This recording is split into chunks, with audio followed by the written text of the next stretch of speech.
તો અમદાવાદમાં નકલી ડોલર છાપતી ફેક્ટરી ઝડપાઈ છે। આપને જણાવી દઈએ કે અમદાવાદમાં નકલી ચલણી ડોલર છાપતી ફેક્ટરી ઝડપાઈ છે। વટવા જીઆઈડીસીમાંથી ઓસ્ટ્રેલિયન ચલણી નોટનો જથ્થો ઝડપી પાડવામાં આવ્યો છે। એસઓજી ક્રાઇમે 4 આરોપીઓની ધરપકડ કરી છે। ફેક્ટરીમાંથી પ્રિન્ટિંગ મશીન સહિતનો મુદ્દામાલ જપ્ત કરી 131 ચલણી નોટનો જથ્થો ઝડપી પાડવામાં આવ્યો છે। ઓસ્ટ્રેલિયન નકલી નોટ ઝડપાઈ છે। કમ્પ્યુટર અને નકલી નોટ એસઓજીએ કબજે કર્યો છે। એસઓજીની ટીમને એક બાતમી મળેલી કે એક ભાઈ છે એ ઓસ્ટ્રેલિયન ડોલર જે જનરલી જે 50 થી 55ની આજુબાજુ કિંમત હોય છે એ 40 રૂપિયામાં વેચી રહ્યા છે।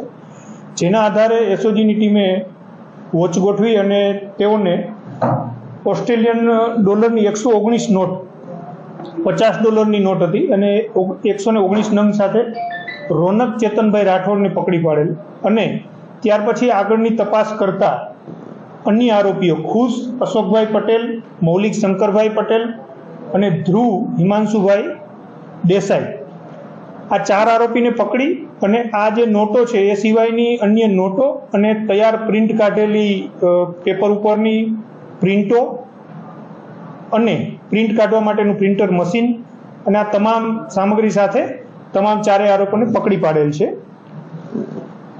આ જે ગુનો છે એના માટે એ લોકો 2 મહિના પહેલા દિવાળી પહેલા મૌલિક પટેલ અને ધ્રુવ બંને મળી અને નક્કી કરેલું કે ભાઈ આપણે ઓસ્ટ્રેલિયન ડોલર છાપી અને સસ્તામાં અમદાવાદમાં આપીએ અને એના માટે એને ખુશ પટેલનો સંપર્ક કરેલો અને ખુશ પટેલ છે એ આ ડોલર છાપી અને આ બંને મૌલિક અને ધ્રુવ આપે તે એને બજારમાં વેચી દેવાના હતા। આ રીતે પ્લાનિંગ કરી અને તે લોકોએ 1 મહિના પહેલા એક જે પ્રિન્ટર છે એ પણ ખરીદેલું અને ધ્રુવ છે એનો પ્રિન્ટિંગનો જ બિઝનેસ છે એના ફાધરનો, ત્યાં એની ઓફિસમાં જ આ ગોઠવણ કરી અને જે પહેલો જથ્થો છે 131 નંગ નોટો એને છાપી અને ખુશ પટેલને આપેલી અને ખુશ પટેલે રોનકને આપેલી વેચવા માટે અને ત્યાર પછી એ બજારમાં આ રીતે વેચવા નીકળતા અને અમારા બાતમીદારને માહિતી મળતા આજ રોજ પકડી અને ગુનો દાખલ કરવામાં આવેલ છે। જે મૌલિક પટેલ છે એ ઓસ્ટ્રેલિયન સિટીઝન છે અને ઓસ્ટ્રેલિયામાં એને ટ્રકનો બિઝનેસ છે। એ અવારનવાર અહીંયા ગુજરાતમાં જ્યારે આવતો હતો ત્યારે તેના કોઈ કોમન મિત્રથી ધ્રુવીશના સંપર્કમાં આવેલ છે અને અહીંયા આપણે આ પ્રકારના ઓસ્ટ્રેલિયન ડોલર છાપીએ એ પ્રકારનું પ્લાનિંગ કરેલ છે અને અન્ય જે 2 આરોપી છે એમાં ખુશ પટેલ છે એ પણ કોમન મિત્રની બેઠક ઉઠક સાથે હોય તેવા મિત્રના કારણે સંપર્કમાં આવેલ છે। ખુશ છાપતા આ નોટો છાપવાનું જાણતો તો કેવી રીતે ગ્રાફિક ડિઝાઇનર છે અથવા તેની સાથે જોડાયેલો છે? મૌલિક પટેલ છે એને જે પ્રાથમિક જે અમારી તપાસ છે એમાં એવું જણાવેલ છે કે ગૂગલ ઉપર સર્ચ કરી અને આમાં કેવા પ્રકારનું મટીરિયલ વપરાય છે એ મટીરિયલ લઈ અને કેવા પ્રકારનું પ્રિન્ટર વાપરીએ તો આ પ્રકારની નોટો છાપી શકાય એને ગૂગલમાંથી સર્ચ કરેલ અને જે તમામ ડિઝાઇન છે નોટોની એ ડિઝાઇન છે ધ્રુવ દેસાઈ છે એને તૈયાર કરેલી છે અને એને બધું ડાઉનલોડ કરી અને આ બંને મળી અને એનું કોમ્પ્યુટર પણ કબજે કરેલ છે જે કોમ્પ્યુટરમાં તેને આ પ્રકારની ડિઝાઇન બનાવેલી છે।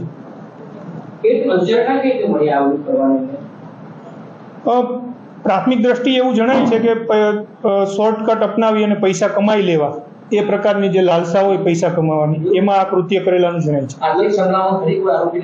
આર્થિક સંકળામણ પણ હોઈ શકે છે પણ એ બધા કરતાં ખાસ કરીને ટૂંકો રસ્તો અપનાવી અને પૈસાવાળું થઈ જવું એ આની પાછળનું મને કારણભૂત જણાય છે।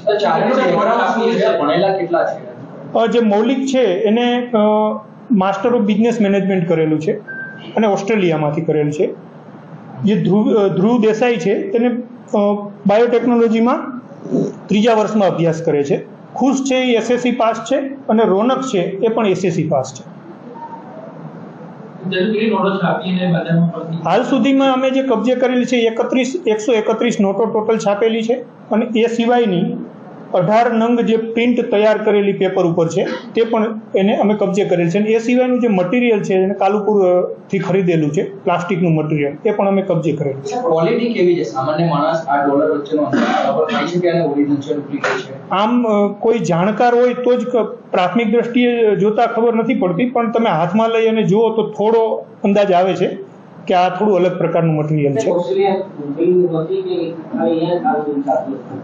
આ લોકો હજી અહીંયા જ વેચવા માટે બહાર નીકળ્યા હતા અને અમે એને પકડી લીધેલ છે એટલે બાકી આગળનું એનું પ્લાનિંગ એવું લાગે છે, જે રીતે પ્રાથમિક દ્રષ્ટિએ પૂછપરછમાં જણાય છે કે અમદાવાદમાં આ લોકોનું પ્લાનિંગ હતું કે આવી રીતે સસ્તા ભાવમાં વેચીએ તો આપણા ડોલર વેચાઈ જશે.